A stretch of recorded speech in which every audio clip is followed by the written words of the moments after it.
Hey guys, Tbull here. Today we got a Conqueror game for you, legendary tier British battleship. There's Cunningham, a build I'm kind of designing for the ships that have concealment mods. So we got Kondo on there. We got the built-in accuracy boost with Cunningham's inspiration, and we got Kedrov with the turret reverse. Might switch him out for the Italian guy to try and get the reload down. It would cut about a second and a half down with a high level Pablo or whatever the hell the guy's name is. Anyway, here we got a game on the map.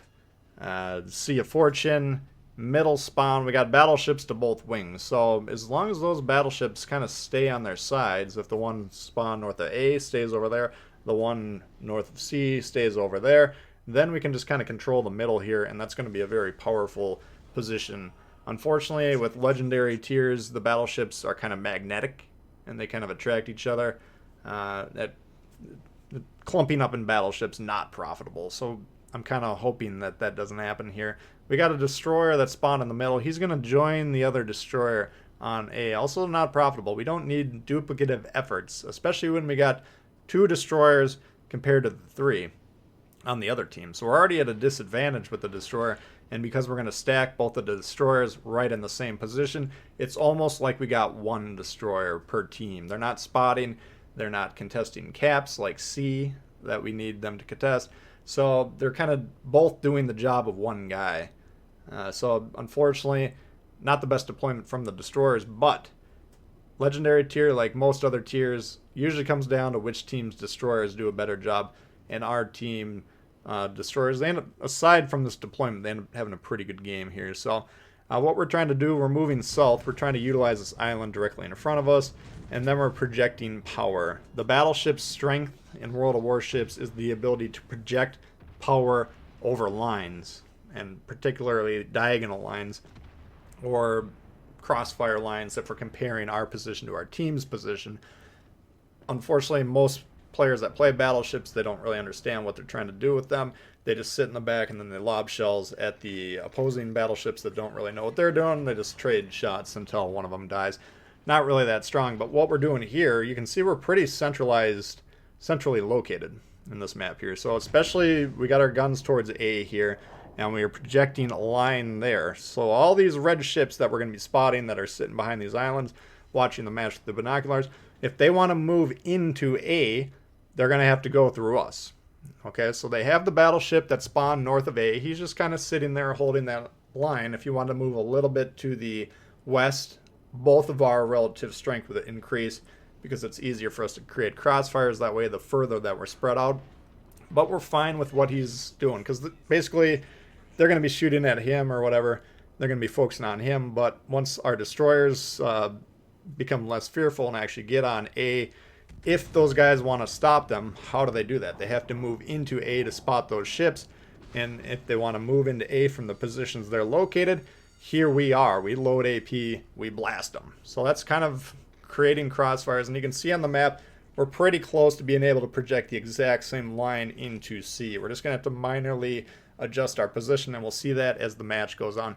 Until they want to do something, we're just content to send an ordnance down range. But again, this isn't really that valuable, what we're doing right now, in terms of, damage output. Shooting ships in the back doesn't really win games. But let's say they send a destroyer into A. Our destroyer spots them. We got the guns loaded with HE. We got them pointed at A. Those ships are spotted. We're going to go ahead and shoot at the destroyer. Likewise, the Marley, if he wants to move into A, we switch over to AP. Blast him in the citadel. Take him off the map. Any of those battleships that want to move into A, same thing. And we're keeping an eye on the map. See, red is being extremely passive. Blue, both teams are basically playing on the same line as their base, but we actually have destroyers in a cap, which is a bonus. And here's one of the plays we're talking about. The destroyers trying to move in now.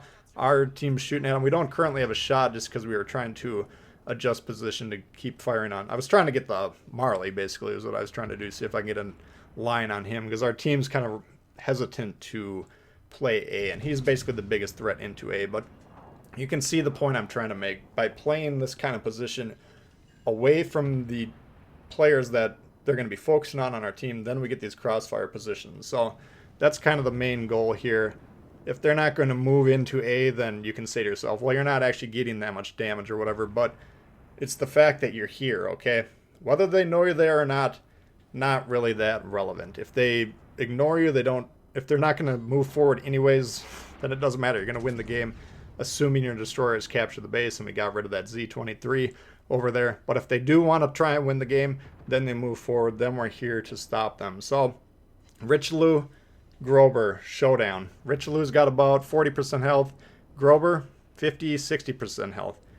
Why are we going to try and ram the Richie, I ask my teammate. We don't really know what he's thinking. But evaluate the situation. We got a half health Richie, 40% health Richie, 60% health Grover.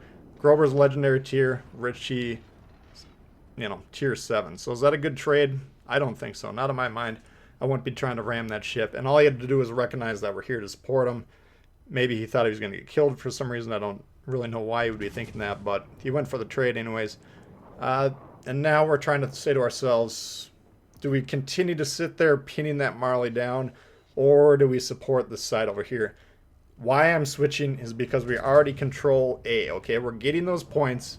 You don't want to focus too much attention on controlling caps that they're not really in a good position to challenge. We got 2 destroyers over there against a battleship, and then the cruiser.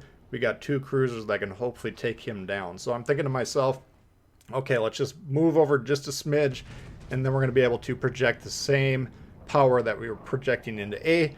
Now we can do it into C, and C they're actively trying to capture. They're trying to even up the situation. They're only down 1 ship. They're down 110 points because, we got better cap control and everything. But they're trying to win the game at this point in time. At least the guys playing C. So we're going to go over here, try and prevent that. We got Conqueror. We're going to be shooting a lot of HE, but because we have broadside targets over here, we're going to go ahead and switch to the AP, see if we can tag them. And I'm going to continue to test these guns, just play some games purely using the AP. I suspect you're probably going to get more damage output on the whole, just playing the AP, but the HE is very strong, and you got to keep in mind things like damage to the modules and psychological fear. Most players hate being set on fire, and that's, that also helps prevent them from moving forward. Again, we want to control these caps, especially in a game like Legendary Tier where most players don't really move forward. The more we can keep them from moving forward, the stronger our relative power for our team. Now that we got angled targets again, we're back to the HE. We're going to go discharge a full salvo here, and then the next salvo is going to exemplify a trick that I'm still trying to incorporate into my thinking on this ship, but we're going to kind of single fire and try and hit the ship in different parts of the ship. You got to understand with the Conqueror here, the shells hitting have about they have a 48% chance of starting the fire, but if they all hit the same exact part of the ship, let's say that part of the ship catches on fire, well, there's no other fires that are going to occur here. So one shot, one shot, one shot. We're kind of accounting for the fact that he's turning a little bit, but we're also changing where we actually want to hit on the ship. And let's say we hit one in the nose, one in the superstructure, one a little bit further behind, and one all the way in the back. All of a sudden, we could potentially get 4 fires doing that. Whereas if we do a burst fire, which is usually how I'm going to be firing the guns, much less likely. You can still get, usually 2 fires would be the max. Sometimes, maybe rarely, you'd get a 3. The shells aren't perfectly going to hit the same spots. With battleships, of course, you got a little bit of dispersion, but something to think about when you're playing this ship or any other battleship that you're trying to take HE salvos. If you got a good fire chance, try and hit different parts of the ship like that. Now, Kagero and the other destroyer finally pop up. We're about 9 minutes into the match. They're finally spotted. These guys did get C, I'll give them that, and they do have a hipper on C, so they got to get away from him. But what do they choose to do? Well, they're not really in a good position to win the match because their teams have gotten rocked. I understand that, but they're trying to torp a backline Yamato, and this is the mentality of destroyer players up and down the tiers all over the game. So I'm not trying to pick on these particular guys in general, but I'm always going to call this out. Torping ships, battleships sitting in the back is the least valuable thing you can possibly do in almost every situation as a destroyer player. We talk about this all the time. Those of you that understand this concept might think it's a broken record, but it's the most important concept, or one of them, that destroyer players need to figure out, and most of them don't. It's very common they're going for these high damage games. I need 200,000 damage as a destroyer. I see it all the time on Reddit. These huge damaged games from destroyers, and I always look at them, and I usually see no caps captured. And if I was a little bit more of a smartass or whatever, I would comment on all of them saying, "Wow, looks. I'm not surprised you lost the game, even though you got huge amounts of damage. You didn't really do your job, you know. I'd rather have a destroyer capture 3 bases on my team and get 0 damage than a destroyer capture 0 bases and get 150,000 damage. You understand that? So yes, what are they going to do in this situation? Well, if they wanted to actually contest the game, they had to get me off of B. That was the closest cap they could potentially do. They both could have rushed me. It would have been risky. Again, we got the Hipper that's close. He's probably about 5 kilometers away from us. And that's a very strong ship for a battleship to have near you, because Hipper is one of the most dangerous ships in the game for a destroyer to get near. They got powerful sonar, they got guns that'll shred you, they got torps, they got all the tools that they need.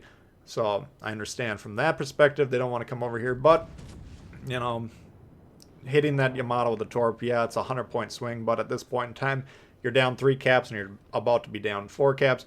You guys got 1 base captured. Our destroyers got 2, and our cruiser got 1, and that's much more valuable. You can see the scores, huge deficit because of that. So, again, I'm not picking on those guys. It's very, very, very common. You see it on every single game. Destroyers not doing what they should be doing. If your destroyers are not scoring the points by getting the caps, you'll lose lots of games. And if you're a destroyer player and your win rate is abysmal, it's because you're not getting the caps. You're not doing your job. So that's just basically all I have to say on that. Anyway, the rest of the game, we're just kind of letting the clock ride out, so we'll probably cut it here. That's going to do it for that one. I hope you guys did enjoy it. And if you did, please hit the thumbs up. If you're new to the channel, consider subscribing. We got lots of World of Warships coming all the time. This upcoming Saturday, if you're watching this live, will be our members-only stream. That's where we do countdowns and try and get everyone in the same amount of games. Maybe we'll do arena. Maybe we'll do regular mode this time. We'll let you guys decide during that. And then Sunday, I'm planning on streaming at our normal time, 10:30 Central in the AM. So hope to see you guys there, and peace.